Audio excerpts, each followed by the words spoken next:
ہمارے ایک سابق وزیر خزانہ اور وزیر خارجہ سرتاج عزیز صاحب تحریک پاکستان میں بڑے سرگرم رہے اور قائد اعظم کے ساتھ ان کو کئی ملاقاتیں کرنے کا اتفاق ہوا. تو جب وہ وزیر خارجہ ہوا کرتے تھے تو ہم نے ایک دفعہ ان سے قائد اعظم کے متعلق ان کی یادوں پر گفتگو کی تھی. سرتاج عزیز صاحب آپ اس دنیا میں نہیں ہیں، لیکن سنیں کہ قائد اعظم کے متعلق انہوں نے ہمیں کیا بتایا. جو ہمارے مارچ 46 میں تقریر کی تھی کہ آپ کو مجاہد پاکستان کی سندیں ملی ہیں، امید ہے کہ آگے چل کر آپ معمار پاکستان بنیں گے. تو یہ لفظ میرے کانوں میں گونجتا رہا کہ قائد اعظم ہمیں کہہ رہا ہے کہ آپ معمار بنیں.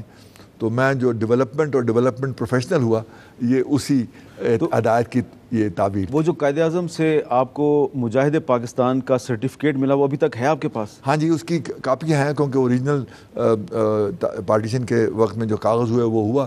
مجھے اسپیشل کلاس کا سرٹیفکیٹ ملا تھا. اچھا. اسپیشل جنہوں نے اتنے گھنٹے کام کیا ان کو اسپیشل، پھر اے، پھر بی، پھر سی. وہ ہمارے جو اسلامک کالج کے 1250 طالب علم تھے ان سب کو ہم نے لوکیٹ کیے تھے. قائد اعظم نے چند ایک کو اس وقت تقسیم کیے تھے جب وہ ہمارے ہاں اسناد کے تقسیم کے لیے آئے. تصویر بھی اس کی موجود ہے. اچھا، آپ کی قائد اعظم کے ساتھ تصویر بھی ہے؟ میرے 6 تصویریں ہیں قائد اعظم کی. اچھا، 6 تصویریں آپ کی. اچھا، یہ بتائیں کہ قائد اعظم کے ساتھ آپ کی جو ملاقاتیں ہوئیں تو ان ملاقاتوں میں ان کی شخصیت کا جو سیر ہے کچھ اس کے بارے میں ہمیں بتائیے. وہ ایک ایسا سحر ہے کہ وہ ساری عمر نہیں بھولے گا.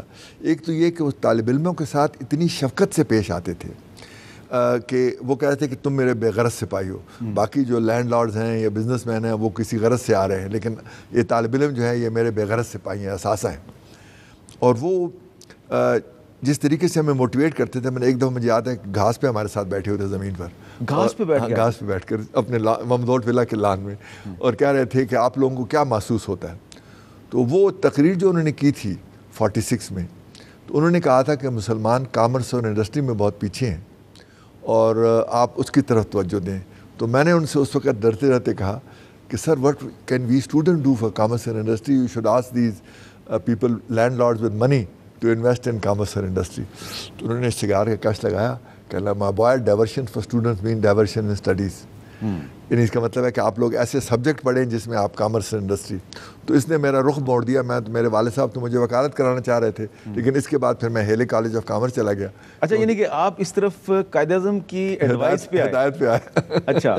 تو پھر وہ ہیلی کالج آف کامرس، پھر اس کے بعد اکنامکس اور فائنانس. تو یعنی یہ ان کی ہدایت تھی کہ آپ اس طرف جائیں. اور ایک اور بات جس پہ کہ سرتاج عزیز صاحب نے بہت زور دیا، وہ کہتے تھے کہ جو قائد اعظم محمد علی جناح ہیں وہ رول آف لا پر بہت یقین کرتے تھے. وہ کہتے تھے قانون کی بالادستی جو ہے یہ بڑی ضروری ہے اور اسی کے ذریعے سارے مسائل حل ہو سکتے ہیں. سنیے سرتاج عزیز صاحب نے کیا بتایا. قائد اعظم کا سب سے بڑا جو تصور تھا وہ تھا جمہوری ملک اور وہ رول آف لا اور جمہوریت. اگر جمہوری عمل چلتا رہتا، اب 1958 کا جو مارشل لا آیا اس میں ٹھیک ہے اکنامک پروگرس ہوئی، کچھ تھوڑی بہت کلیننگ اپ بھی ہوئی، لیکن جمہوریت کے مطابق ہر خطہ اپنی معاملات اور اختیارات خود ہینڈل کرتا ہے. تو ملٹری گورنمنٹ بہت سینٹرلائز ہوتی ہے. اس کی وجہ سے مشرقی پاکستان کے لوگوں کو یہ خیال ہوا کہ ہمیں اسلام آباد سے رول کیا جا رہا ہے، ایک اور کالونیل پاور آ گئی ہے، اور ہمیں اپنے جو اپنی ترجیحات ہیں اس کے مطابق اپنے ملک کو مینج کرنے کا اختیار نہیں ملتا. اور اگر سیاسی عمل چلتا رہتا اور وہاں سیاسی جماعتیں ہوتی جو یہاں کی جماعتیں ہوتی، مثلا مسلم لیگ وہاں آرگنائز ہوتی باقاعدہ، تو مشرقی پاکستان کبھی بنگلہ دیش نہ بنتا. قائد اعظم محمد علی جناح پر ان کی زندگی میں غیروں نے تو بہت سے الزامات لگائے، لیکن کچھ اپنے بھی تھے جو ان پر بے سروپا قسم کے الزامات ہی نہیں بلکہ فتوے بھی لگاتے تھے. اور ہمارے بر صغیر پاک و ہند میں کچھ ایسے علماء حضرات بھی تھے جنہوں نے کسی کے بہکاوے میں آ کر یا اختلاف رائے کی وجہ سے قائد اعظم محمد علی جناح کی شخصیت پر انہوں نے کفر کے فتوے لگا دیے.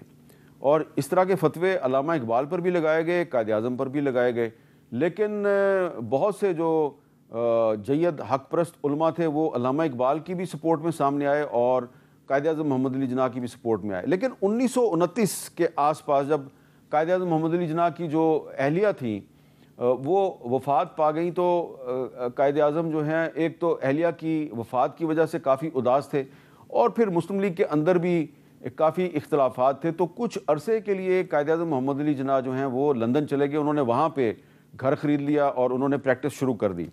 لیکن پھر جو آل انڈیا مسلم لیگ ہے اس نے اپنے ایک اجلاس میں قرارداد پاس کی اور قائد اعظم کو اپیل کی کہ آپ واپس آئیں اور آ کے مسلم لیگ کی قیادت سنبھالیں، اور اس دوران میں علامہ اقبال بھی 2-3 دفعہ انگلینڈ گئے، لندن میں ان کی بھی ملاقات ہوئی قائد اعظم محمد علی جناح کے ساتھ۔ تو پھر قائد اعظم محمد علی جناح جو ہیں وہ واپس آ گئے، اور اس کے بعد جو انہوں نے ایک جدوجہد کے نئے دور کا آغاز کیا، اس کے نتیجے میں پاکستان کا قیام جو ہے وہ بہت آسان ہو گیا۔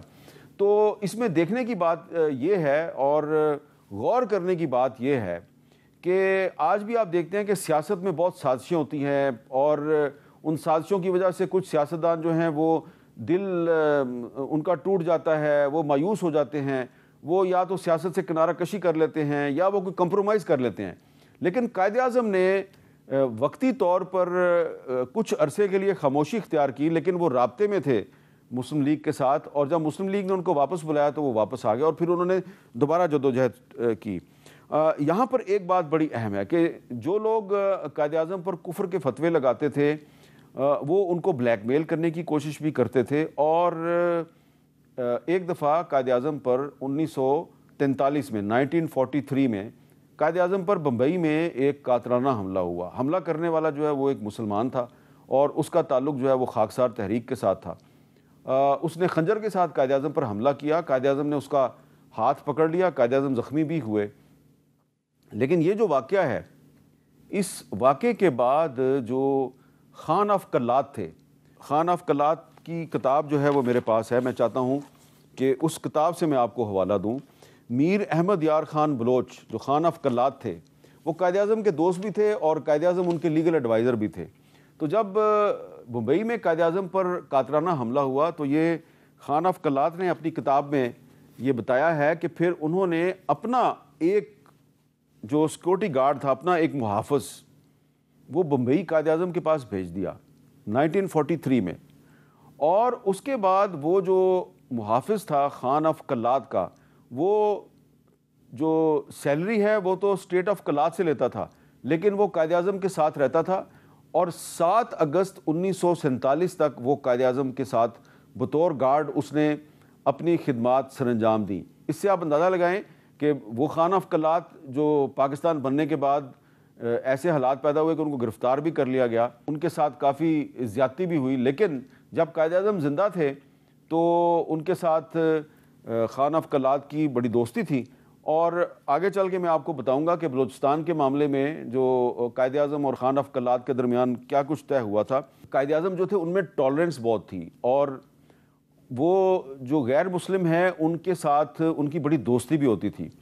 تو جو مہاتما گاندھی تھے، ان کے ایک ڈاکٹر کا نام تھا ڈاکٹر ڈی کے مہتا، اور وہ مہاتما گاندھی صاحب کے ذاتی معالج تھے۔ قائد اعظم محمد علی جناح بھی ڈاکٹر جو ڈی کے مہتا ہیں وہ ان سے علاج کروایا کرتے تھے۔ تو یہ ایک ہماری تاریخ کا ایک بڑا دلچسپ پہلو ہے کہ ڈاکٹر ڈی کے مہتا جو کہ ایک ہندو تھے اور پونا میں ان کا کلینک تھا، تو قائد اعظم محمد علی جناح بمبئی میں یا کراچی میں یا لاہور میں بیٹھ کر بھی ڈاکٹر ڈی کے مہتا سے خط و کتابت کے ذریعے رابطہ کرتے تھے، اور سم ٹائمز ڈاکٹر ڈی کے مہتا جو ادویات ہیں وہ پارسل کے ذریعے قائد اعظم کو بھیجتے تھے۔ اور گاندھی اور قائد اعظم محمد علی جناح کا ایک ہی معالج تھا، ڈاکٹر ڈی کے مہتا جو ہندو تھا۔ قائد اعظم کے اور بھی بہت سے معالج تھے، پاکستان بننے کے بعد تو کرنل ڈاکٹر الہی بخش سمیت بہت سے ڈاکٹر جو ہیں انہوں نے قائد اعظم کی نگہداشت کی۔